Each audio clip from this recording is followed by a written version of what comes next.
রুমটা না একটু অন্ধকার দেখাচ্ছে, কারেন্ট নেই, তার জন্য একটু অন্ধকার দেখাচ্ছে। আমি ডাল নিয়ে নিচ্ছি, মুগ ডাল আমি ভেজে রেখেছিলাম। আমি কাচের বয়ামটাতে কিছুটা ডাল রেখেছিলাম, তার জন্য দেখুন রান্নাঘরে চলে আসলাম। আমি ডাল সিদ্ধ বসিয়ে দিয়েছি, সাথে একটু বাহিরের দিকে ক্যামেরাটা করে নিচ্ছিলাম। আসসালামু আলাইকুম everyone, welcome to back to my channel. দূরে কাছে যে যেখান থেকে আমার ভিডিওটা দেখছেন, আশা করি সবাই ভালো আছেন, আমরাও ভালো আছি। নতুন একটা ভিডিও নিয়ে শুরু করলাম সকাল থেকে। আজকের ভিডিওটা রান্নাঘর থেকে শুরু করলাম। দেখুন বাহিরের দিকে ক্যামেরাটা করে নিচ্ছিলাম। দূরে কাছে যে যেখান থেকে আমার ভিডিওটা দেখছেন, প্লিজ লাইক দিয়ে ভিডিওটা দেখা শুরু করবেন। আপনারা তো একটা লাইক দিতে ভুলে যান, তার জন্য আমি মনে করিয়ে দিচ্ছি, প্লিজ প্রিয় আপুরা ভাইয়ারা একটা লাইক দিয়ে ভিডিওটা দেখা শুরু করবেন। একটা লাইক দিতে তার কোনো কষ্ট হয় না, প্লিজ লাইক দিয়ে ভিডিওটা দেখে নেবেন। হয়তোবা আপনাদের কাছে লাইকটা তেমন কিছু না, আমার কাছে অনেক কিছু। আপনারা লাইকটা দিলে হয়তো বাকি সবাই আমার ভিডিওটা পাবে। এখন নর্মালের কাছে চলে আসলাম। আজকে সকালবেলা না নাস্তা করে নিয়েছিলাম, অফ ক্যামেরায় নাস্তা রান্না করেছিলাম আজকে ফলাস চাল দিয়ে, সাথে অল্প চিনি দিয়ে দুধ দিয়ে নাস্তা রান্না করে নিয়েছিলাম। অফ ক্যামেরাই করেছি, তখন আর কোনো ক্যামেরাটা করিনি। এখন আমি নর্মাল থেকে কলা নামিয়ে নিচ্ছি। আপনাদের ভাইয়া একসাথে না অনেকগুলো কলা এনেছিল, আর কলাগুলো দেখা গেছে বাহিরে রাখলে কলাগুলো নষ্ট হয়ে যায়, তার জন্য আমি নর্মালে রেখে দিয়েছি। কলাগুলো কিন্তু ভালো থাকে নর্মালে রেখে দিলে, বা অনেক দিন কিন্তু কলাগুলো রেখে খাওয়া যায়, তার জন্য কিন্তু নর্মালে রেখে দিয়েছি। এখন আবার রান্নাঘরে চলে আসলাম। তখন বলতে মনে ছিল না, আমি ডিম নামিয়ে নিয়েছিলাম। আমি ডিমটা সিদ্ধ করে নিয়েছি, সাথে ডালটাও কিন্তু সিদ্ধ করে নিয়েছিলাম। একবারে বেশি কিন্তু ডালটা সিদ্ধ করে নেইনি, আমি হালকাভাবে সিদ্ধ করেছি। আর ডিমটা কিন্তু অর্ধেক করে কেটে তারপরে কিন্তু আমি লবণ হলুদ দিয়ে মেখে রেখেছি। দেখুন আমি লবণ হলুদ দিয়ে মেখে রেখেছি। আর সাথে একটু বাহিরের দিকে ক্যামেরাটা করে নিচ্ছিলাম।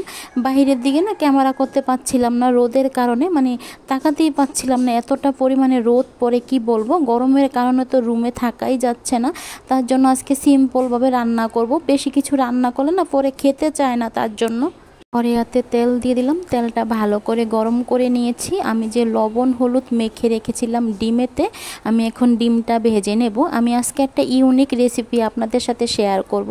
আমি এর আগে কখনো এভাবে রান্না করিনি, আজকে প্রথম রান্নাটা করছি, তারপর আপনাদের সাথে শেয়ার করছি। আমরা তো বেশিরভাগই মানে ডাল দিয়ে, মুগ ডাল দিয়ে মুরগির মাংস রান্না করে খেয়েছি বা গরুর মাংস খেয়েছি, কখনো কিন্তু মুগ ডাল দিয়ে ডিম রান্না করে খাওয়া হয়নি। আপনারা খেয়েছেন কি না মুগ ডাল দিয়ে ডিম রান্না করে কমেন্টের মাধ্যমে জানাতে পারেন। আজকে আমি একটা ইউনিক রেসিপি আপনাদের সাথে শেয়ার করছি। ডিমটা ভেজে নিয়েছি। ডিম ভাজা তেলেতে আমি রসুন দিয়ে দিচ্ছি। আজকে আমি ফোড়নে রসুন দিচ্ছি, বা বাগার বলতে পারেন, বাগারে রসুন দিচ্ছি। তবে আমি কিন্তু আজকে পেঁয়াজটা দিচ্ছি না। আমি আজকে মানে ডাল দিয়ে ডিম যে রান্না করব, একবারে সিম্পলভাবে রান্না করব।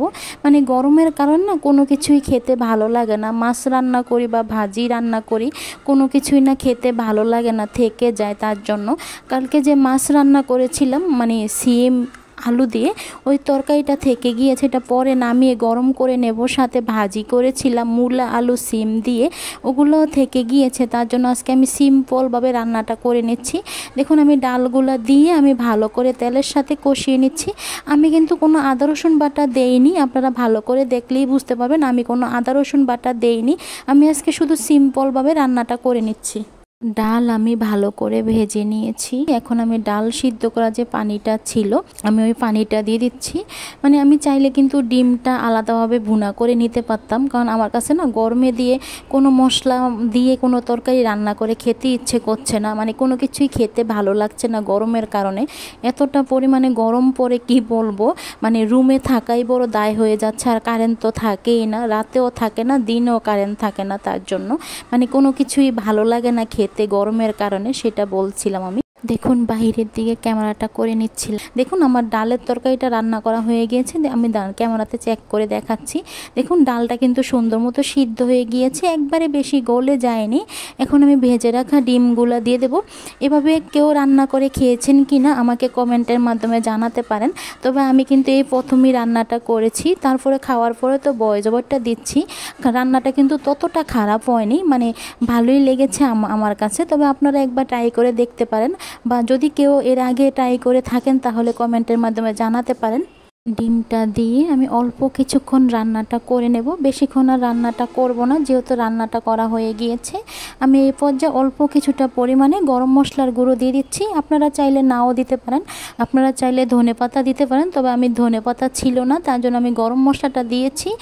খাওয়ার পরে বয়জবরটা দিচ্ছি। গরম মশলাটা দেওয়াতে কিন্তু ততটা খারাপ লাগেনি, আমার কাছে ভালোই লেগেছে।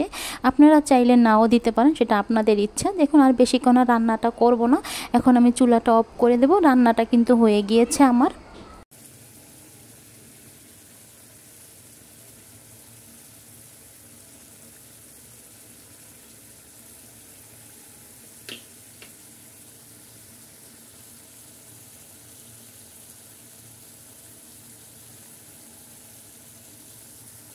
তরকারিটা রান্না করার পরে ডাইনিং টেবিলে নিয়ে আসছি। দেখুন রান্না করে কিন্তু তরকারি কালারটা তেমন একটা বোঝা যাচ্ছিল না রোদের আলোর জন্য। আর দেখুন তরকারি কালারটা দেখুন, কালারটা দেখলেই বুঝতে পারবেন আমার ডাল দিয়ে ডিম রান্না করা হয়ে গিয়েছে। ভিডিওর এই পর্যায়ে এসে আবারও বলছি, যদি কেউ নতুন এসে থাকেন আমার চ্যানেলে, যদি আমার ভিডিওটা ভালো লাগে প্লিজ লাইক দিয়ে ভিডিওটা দেখে নেবেন, সাথে ভিডিওটা শেয়ার করে দেবেন, সাথে চ্যানেলটা সাবস্ক্রাইব করে রেখে দেবেন। প্লিজ কেউ সাথে সাথে চ্যানেলটা আনসাবস্ক্রাইব করে দেবেন না, কথা দিচ্ছি 24 ঘন্টা হলে আমি আপনাদের চ্যানেল থেকে ঘুরে আসব। তো বন্ধুরা আমি তো এখন বয়জবর দিচ্ছি।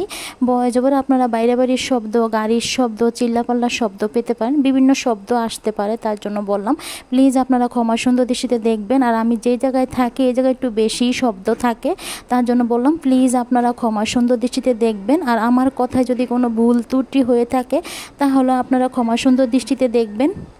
যারা আমার চ্যানেলে এসে আমার ভিডিওটা দেখেন, আমার চ্যানেলটা সাবস্ক্রাইব করে দিচ্ছেন না, তাদেরকে বলছি যদি ভিডিওটা আপনাদের ভালো লাগে প্লিজ আপুরা ভাইয়ারা চ্যানেলটা সাবস্ক্রাইব করে দিয়ে পাশে থাকবেন, আমাদেরকে সাপোর্ট করবেন। আপনাদের সাপোর্ট ছাড়া আমরা এগোতে পারবো না, প্লিজ আমাদেরকে সাপোর্ট করবেন।